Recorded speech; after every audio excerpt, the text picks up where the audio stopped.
Hello everyone, welcome to teaching talks. मैं राहुल कुमार आज आप लोगों के लिए इस वीडियो में लेकर आया हूँ। 16 मार्च का थर्ड शिफ्ट है और पेपर जिनका आज है 17 मार्च को, वो जल्दी जल्दी से देख लेंगे थर्ड शिफ्ट का, इसलिए जो है मैंने सुबह अपलोड कर दिया हूँ। ठीक है, तो सबसे पहले जो सवाल की बात करते हैं, ये जो 16 मार्च का थर्ड शिफ्ट का, ये भी रियल एंड ऑथेंटिक है। इसके पहले हम लोगों ने 2 शिफ्ट का कर लिया है। ठीक है, तो जो भाई नहीं देखे हैं फटाफट से 2 के स्पीड से वो वीडियो देख लेंगे।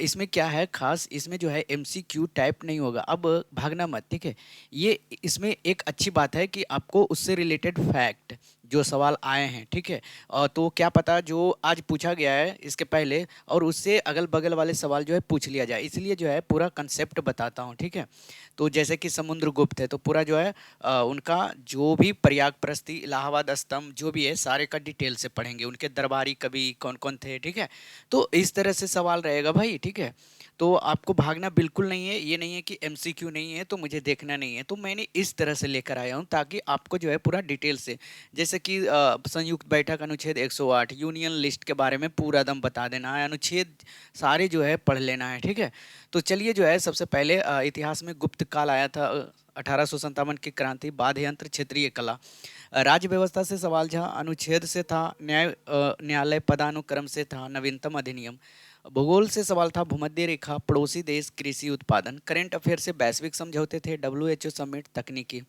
और विज्ञान से भौतिकी सूत्र, परमाणु द्रव्यमान, जीव विज्ञान। तो सबसे पहले हम लोग जो है गुप्त साम्राज्य के प्रयाग प्रस्ती जो कि इलाहाबाद स्तंभ से जुड़ा हुआ है, तो ये जो है समुद्रगुप्त जो कि गुप्त सम्राट कहलाए। अब प्राशस्ती का विवरण पहले देख लेते हैं। रचयिता कौन थे, तो ये हरिसेन थे, और दरबारी कवि और मंत्री भी रह चुके थे हरिसेन, किसके, समुद्रगुप्त के शासनकाल में। अब भाषा व शैली कैसी थी, तो उस समय की भाषा जो थी संस्कृत भाषा थी, और चंपू काव्य की शैली जो थी वो गद्य और पद में थी। सब्जेक्ट की बात कर लेते हैं, तो समुद्रगुप्त के विजयों का जो है विस्तृत वर्णन इस पे किया गया है इलाहाबाद स्तंभ में। अब इसमें जो कुबेर, वरुण, इंद्र, यम, ये जो कुबेर को है जो है धन के देवता यानी कि उदारता माना गया है, वरुण को समुद्र के देवता माना गया है जो कि न्याय के प्रतीक हैं, इंद्र को देवताओं का राजा यानी कि साहस के लिए जाने जाते हैं, और यम को मृत्यु का देवता यानी कि दंड के लिए। अब जो समुद्रगुप्त के प्रमुख दरबारी कवि जो थे, कालिदास थे, बाणभट्ट थे, रविकृति। तो कालिदास ने चंद्रगुप्त द्वितीय में यानी कि जो विक्रमादित्य कहलाए चंद्रगुप्त द्वितीय, उस समय कालिदास थे, और बाणभट्ट जो थे राजा हर्षवर्धन के समय थे, और जो चालुक्य राजा पुलकेशिन द्वितीय के समय रविकृति थे।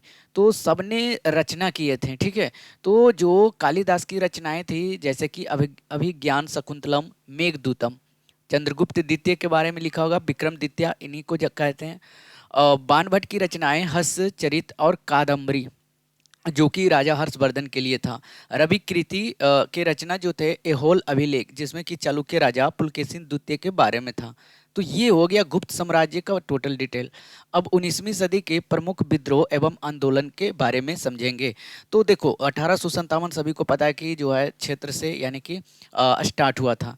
अब ये आंदोलन जो विद्रोह स्टार्ट हुआ था, और स्थान कौन से स्थान से और नेता कौन थे, ठीक है, तो कानपुर से थे नाना साहेब, और सहयोग दिए थे तात्या टोपे, और ये तात्या टोपे सेनापति एवं अजीम मुल्ला खान सलाहकार था। ठीक है, बिहार से जगदीशपुर इनका सारा खेत ले लिया गया था। तो कुंवर सिंह थे, विशेष छापामार युद्ध नीति के नाम से यानी कि प्रसिद्ध हुए थे। बैरकपुर से यानी कि बंगाल में है, ये मंगल पांडे थे। ठीक है, वो चर्बी वाले कारतूस के लिए 36वीं इन्फेंट्री। 29 मार्च 1857 को विद्रोह की पहली चिंगारी आया था, और लखनऊ अवध से थे बेगम हजरत महल, जो कि बेटे ब्रिजिस कादिर को नवाब घोषित करने के लिए जो है वो अपना युद्ध लड़ रहे थे। ठीक है, जो गोद लिया गया बेटा था, तो अंग्रेज कह रहा था नहीं नहीं भाई, गोद लिया बेटा को मैं राज्य अधिकार नहीं दे सकता, अब उसको अंग्रेज को देना होगा। ठीक है, फराजी आंदोलन 1818 में हुआ था। ठीक है, संस्थापक कौन थे, हाजी सरियतुल्ला, और ये पुत्र किसका था, दादू मियाँ का। ठीक है, पुत्र कौन थे, दादू मियाँ। अब स्थान कहाँ था भाई, पूर्वी बंगाल में फराजी आंदोलन हुआ था। उद्देश्य क्या था कि कुरीतियों को दूर करना। फराजी मतलब होता है ईश्वर द्वारा निर्धारित कर्तव्य। ठीक है, अब संवैधानिक आयु यानी कि एज स्लेटर देख लेते हैं भाई। सबसे पहले 35 वर्ष जो होता है राष्ट्रपति और गवर्नर के लिए होता है।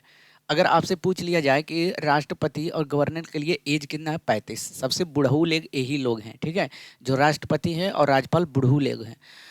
थोड़ा सा जवान आ गए भाई, एमएलसी, ठीक है, राज्य विधानसभा परिषद और राज्यसभा सांसद जिसे कहते हैं, और जो पीएम सीएम बन सकते हैं ऊपरी सदन में वो 30 वर्ष तक। 25 वर्ष के लिए विधायक जो होते हैं, एमएलए, सांसद में, लोकसभा में सांसद बनते हैं।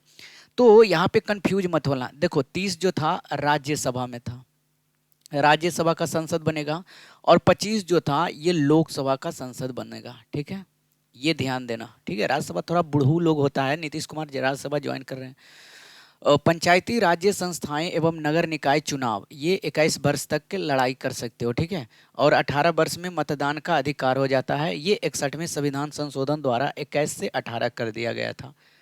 समझ में आया क्या? चलिए अगला जो है टॉपिक न्यायपालिका से, जिनमें शक्तियों और पदानुक्रम के बारे में देखेंगे। तो चलिए सुप्रीम कोर्ट चलते हैं भाई। सुप्रीम कोर्ट जो है एक न्यायिक पुनरावलोकन करता है, जुडिशियल रिव्यू देता है, जो कि जैसे कि अभी उच्चतम न्यायालय सुप्रीम कोर्ट ने फटकार लगाया था, अरविंद केजरीवाल को छोड़ दिया था। तो कानूनों की संवैधानिकता जांचना, ठीक है, और ये स्रोत जो है जुडिशियल रिव्यू कहाँ से लिया गया है? यूएसए के संविधान से लिया गया है, ठीक है। अब कोर्ट ऑफ रिकॉर्ड यहाँ पे जो हो हाई कोर्ट और सुप्रीम कोर्ट के यह उच्चतर क्षेत्राधिकार प्राप्त करता है, ठीक है, सुप्रीम कोर्ट। समझा कि सुप्रीम कोर्ट हाई कोर्ट। देखो अनुच्छेद 32 जो है ये संवैधानिक उपचारों का अधिकार देता है, कि सुप्रीम कोर्ट जाने का अधिकार देता है। अगर आप पे लगता है कि ये जिससे सब झूठे हैं, मुझे फंसाया जा रहा है, तो आप सुप्रीम कोर्ट अपील कर सकते हो। जिला अदालत अब देख लेते हैं, ठीक है। जिले अदालत में सर्वोच्च अधिकारी जो होता है जिला एवं सत्र न्यायाधीश होता है, जिसमें कि दो भागों में बांटा जाता है, एक सेशन कोर्ट, एक डिस्ट्रिक्ट कोर्ट। डिस्ट्रिक्ट कोर्ट में क्या क्या सुनवाई होता है और सेशन कोर्ट में क्या क्या सुनवाई होता है? सबसे पहले डिस्ट्रिक्ट कोर्ट वाले देखते हैं। इसमें जो है सिविल मामले की, जैसे कि जमीन की हेरा फेरी, पैसे की लेन देन, ठीक है। सबसे निचली अदालत में मुंसिफ कोर्ट होता है। अब फौजदार कोर्ट, जैसे कि क्रिमिनल, मर्डर, चोरी, हत्या, ये सब जो होता है सेशन कोर्ट में होता है। और विशेष शक्ति इसमें क्या है कि मृत्यु दंड भी दे सकता है, लेकिन हाई कोर्ट इसे पुष्टि अनिवार्य, मतलब हाई कोर्ट जाएगा तो थोड़ा टल सकता है, ठीक है। अब देख लेते हैं कि अनुच्छेद 160 और संघ सूची भी पढ़ेंगे हम लोग यूनियन लिस्ट के बारे में। तो संयुक्त बैठक अनुच्छेद जो 108 हुआ था, इसमें था डेड लॉक, जो कि राष्ट्रपति द्वारा बुलाया जाएगा और अध्यक्ष होंगे लोकसभा के, लोकसभा स्पीकर के अध्यक्ष होंगे, ठीक है। इसमें था कि अपवाद, जो कि धन विधेयक 110 और संविधान संशोधन के लिए संयुक्त बैठक नहीं बुलाई जा सकती है। ये भी याद रखना कि कोई भी संशोधन के लिए संयुक्त बैठक नहीं बुलाया जाता है, ठीक है। समझ में आया क्या? जो राष्ट्रपति द्वारा बुलाता है, लेकिन जो अध्यक्षता करता है वो लोकसभा के स्पीकर करता है, ठीक है, संयुक्त बैठक के। अब देखो यूनियन लिस्ट, केवल केंद्र सरकार यानी कि संसद जो है कानून बना सकती है यूनियन लिस्ट में। पता ही होगा सबको यूनियन लिस्ट। अभी देखो मूल कितने 97 विषय हैं और वर्तमान में, ठीक है, मूल जो था पहले संविधान जब बना था 97 था, अभी कितना है 100 विषय हैं, ठीक है, जिसमें कि रक्षा, नागरिकता, बैंकिंग, रेलवे व विदेशी मामलों के लिए ये सब जो है यूनियन लिस्ट में आता है। अब देख लो अन्य महत्वपूर्ण अनुच्छेद, जैसे कि आर्टिकल 14 दिया गया था, ये विधि के समक्ष समानता देता है, आर्टिकल 14। अच्छा आर्टिकल 15 क्या देता है भाई? आर्टिकल 15 आपको जो है, चाहे आप कोई कास्ट के हो, कोई भी जाति को, कोई भी धर्म के हो, आपको समान जो है काम मिलेगा, समान जो है इज्जत मिलेगी, समान जो है ठीक है, भारत में रह सकते हो आम लोगों की तरह। अनुच्छेद 44 कहता है यूसीसी, यूनिफॉर्म सिविल कोड, यानी कि समान नागरिक संहिता। अनुच्छेद 105 ये संसदीय विशेषाधिकार देता है। और आर्टिकल 112 जो है वार्षिक वित्तीय सहायता जो है विवरण बजट जो है प्रस्तुत करता है, ठीक है। अगला जो है अभी जो हाल ही में संवैधानिक घटनाक्रम से न्यूज जो बने हैं, ठीक है, अधिनियम जो रहे हैं वो देख लेते हैं। एक था 2023 वाला और एक था 2024 वाला। 2023 वाला था चुनाव आयुक्त नियुक्ति अधिनियम, जो कि परिवर्तन 1991 के अधिनियम का स्थान लिया, जो बीएसएन करते हो। ये राष्ट्रपति द्वारा चयन समिति की सिफारिश पर नियुक्ति होती है। अध्यक्ष कौन होते हैं इसके? प्रधानमंत्री। सदस्य कौन कौन होता है? तो एक केंद्रीय कैबिनेट मंत्री होता है, जो कि प्रधानमंत्री के ही चमचे होते हैं। सदस्य जो होते हैं लोकसभा में सबसे बड़े विपक्षी दल के नेता होता है इसका सदस्य।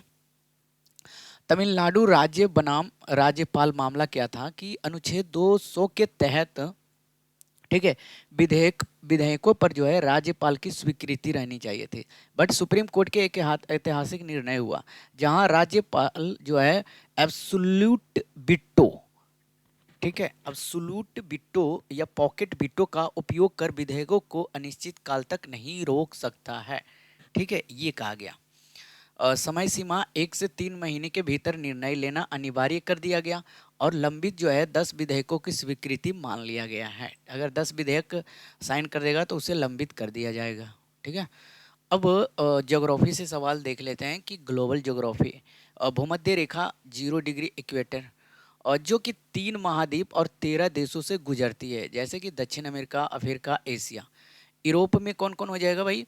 तो भूमध्य रेखा यहाँ से नहीं गुजरती है, पूरी तरह उत्तरी गोलार्ध में है। ठीक है, ये सब भूमध्य रेखा यूरोप जो है उत्तरी गोलार्ध में। नोट, अफ्रीका एकमात्र महाद्वीप है जहाँ से भूमध्य कर्क और मकर तीनों रेखा गुजरती है। तो याद रखना साउथ अफ्रीका जो है थोड़ा सा अलग है भाई। इंडियन ज्योग्राफी में केरल कोट्टायम जो कि 2023-24 में प्राकृतिक रबड़ का सबसे बड़ा उत्पादक राज्य बना था, ये यहाँ रहा।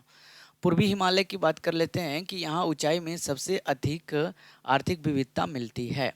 अब यहाँ पे दक्षिण में, यहाँ पे श्रीलंका की तरफ देख लें कि पड़ोसी द्वीप जो श्रीलंका है, यहाँ पे पाक जलडमरू मध्य द्वारा अलग एवं मालदीव जो है लक्षद्वीप के दक्षिण में है। तो ये सवाल आपको पूछा गया था कि जो पड़ोसी देश है, ठीक है, जहाँ पे वो दक्षिण में है, ठीक है, और वो दक्षिण में कौन होगा? श्रीलंका और मालदीव होगा। ठीक है, और ये पाक जलडमरू मध्य द्वारा अलग होते हैं। कला और साहित्य ग्रंथ और भाषा और संगीतज्ञ देख लेते हैं। मणि प्रबालम यानी कि 14वीं सदी का शैली था द गोल्डन थ्रेश होल्ड 1905 में। तो देखो मणि प्रबालम मतलब संस्कृत, मणि मतलब मलयालम। ये मणि प्रबालम शैली मिल के बना है मलयालम और संस्कृत से। और इसमें प्रसिद्ध ग्रंथ जो है लिलत्ती लक्कम यानी कि व्याकरण और काव्य शास्त्र। ये कौन से क्षेत्र से? तो केरल से। द गोल्डन थ्रेश होल्ड यानी सरोजनी नायडू का यह पहला जो है कविता संग्रह है और ये प्रस्तावना इसमें था ऑर्थर सिमांस द्वारा। इसी पुस्तक के बाद उन्हें जो है भारत कोकिला कहा गया। ठीक है, सरोजनी नायडू को। अब प्रसिद्ध वाद्य यंत्र वादक उस्ताद जाकिर हुसैन तबला बजाते हैं, 2023 में पद्म विभूषण और ग्रैमी विजेता भी रह चुके हैं। पंडित रविशंकर सितार बजाते हैं, हरिप्रसाद चौरसिया बांसुरी और उस्ताद बिस्मिल्लाह खान शहनाई। ठीक है, अगला जो देख लेते हैं भारत के प्रमुख उत्सव और चित्रकलाएं। असम की बात करते हैं तो ये बैसागु उत्सव जो कि बोडो समुदाय द्वारा भगवान शिव की पूजा के लिए जो है किया जाता है और मुख्य आकर्षण इसमें कौन रहता है? भगुथुम्बा नृत्य। ठीक है, अब एक पूर्वोत्तर उत्सव देख लेते हैं जो कि नागालैंड में हॉर्नबिल के रूप में मनाया जाता है। यह त्योहारों का त्योहार भी कहा जाता है। मेघालय की बात करते हैं तो वांगला नोंगे क्रेम और मणिपुर में लाई हरोबा महोत्सव मनाया जाता है। यहाँ पर देख लेंगे तेलंगाना में चेरियल स्कॉल पेंटिंग के रूप में इसमें क्या होता है कि नक्काशी परिवारों द्वारा निर्मित कथात्मक स्कॉल, जैसे रंग कौन कौन से होते हैं? लाल, नीले, पीले और हरे। अच्छा, सब्जेक्ट कौन होता है? रामायण और महाभारत। जीआई टैग मिल चुका है इसका 2008 में। अन्य चित्रकला उड़ीसा में देख लेंगे पट्टचित्र जो कि ताड़ के पत्तों पर किया जाता है। कर्नाटक मैसूर पेंटिंग जो चितारा कला। राजस्थान फट चित्रकारी। ठीक है, भौतिकी गणना और रसायन यानी कि फिजिक्स और केमिस्ट्री से सवाल था। प्रेशर कैलकुलेशन करना था जो कि प्रेशर होता है हाइट, ठीक है, पी पास्कल जी। यहाँ पे जो है डेटा गहराई एच हो जाएगा। गुरुत्वीय त्वरण 9.8 मीटर प्रति सेकेंड और धनत्व जो हो जाएगा पी के जी 1 kg प्रति लीटर। तो इसमें 1 kg प्रति लीटर और जो है ग्रेविटेशनल दिया गया था, तो आपको निकाल लेना था, गणना कर लेना था। तो ये सब जो है पास्कल इतना में आ जाएगा। ठीक है, कैलकुलेशन करोगे तो। परमाणु द्रव्यमान यानी कि एटॉमिक मास का विकास। प्रारंभिक आधार ये जो है सबसे पहले हाइड्रोजन। अब इसमें जॉन डाल्टन दिए थे 1803 से 1808 के द्वारा प्रस्तुत तत्वों का निश्चित द्रव्यमान है। 1961 तक आते आते आधुनिक मानक जो है 1961 में कार्बन जो है 12 समस्थानिक के परमाणु के 1/12 भाग के रूप में परिभाषित किया था। ठीक है, एटॉमिक मास।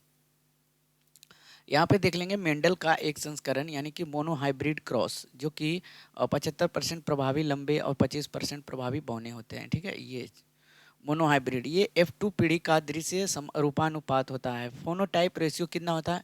3:1 होता है। और जीनोटाइप रेशियो कितना होता है? 1:2:1 होता है। ठीक है, ये लॉ ऑफ सेग्रीगेशन की पुष्टि करता है। अब देख लेते हैं किनेटिक एनर्जी। ठोस सॉलिड कण स्थिर केवल कंपन होता है। लिक्विड में कण फिसल सकते हैं। गैस में जो है कण सबसे अधिक अनियंत्रित और उच्चतम गति में होते हैं। प्लाज्मा तारों में पाए जाते हैं। बढ़ती हुई गतिज ऊर्जा धीरे धीरे धीरे धीरे बढ़ते जाएगा, सॉलिड, लिक्विड, गैस, फिर प्लाज्मा में। ठीक है, अगला जो है कंप्यूटर से कि कंट्रोल प्लस एफ, ये फाइंड करने के लिए, सर्च करने के लिए होता है। ठीक है, 1991 के एलपीजी सुधार, ये फर्स्ट शिफ्ट में भी पूछा गया था। ग्लोबलाइजेशन, प्राइवेटाइजेशन, ठीक है, वैश्वीकरण, निजीकरण, उदारीकरण पढ़े हो ना, लिबरलाइजेशन, प्राइवेटाइजेशन, ग्लोबलाइजेशन। फैक्ट, इन सुधारों ने अर्थव्यवस्था को उदार बनाया। व्यापार को प्रतिबंधित करने के लिए कोई प्रावधान नहीं था। ठीक है, जनगणना देख लेते हैं। सेंसस, भारत में 10 वर्षीय जनगणना अधिनियम 1948 के तहत होती है। ठीक है, और पहली नियमित गणना 1881 लॉर्ड रिपन द्वारा कराया जाता है। टिकट बुकिंग में रेलवे और हवाई टिकट को अग्रिम बुकिंग को क्या कहते हैं? तो रिजर्वेशन कहा जाता है। ठीक है, कंप्यूटर स्पीड जो है मापी जाती है मिप्स या GHZ में। ठीक है, एजुकेशनल सॉफ्टवेयर छात्रों का रिपोर्ट कार्ड बनाने हेतु यूज होता है। ठीक है, करंट अफेयर देख लेते हैं। भारत और रूस में एक रेलोस समझौता हुआ। इसका जो है सैन्य रसद सहायता और सहयोग, ईंधन मरम्मत करना। मुख्य क्षेत्र कहाँ था? आर्कटिक और हिंद महासागर में। WHO पारंपरिक चिकित्सा समिट 2025 लागू हुआ नई दिल्ली में। ठीक है, थीम था restoring balance, the science and practice of health and wellbeing.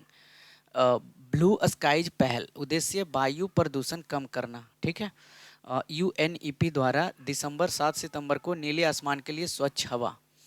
PM फसल योजना, ये जो है AICL भारतीय कृषि बीमा कंपनी द्वारा लागू हुआ था 20 दिसंबर 1999 को। तो ये रहा आज के जो है 6 मार्च के थर्ड शिफ्ट का। मिलते हैं नेक्स्ट वीडियो में। वीडियो देखने के लिए धन्यवाद।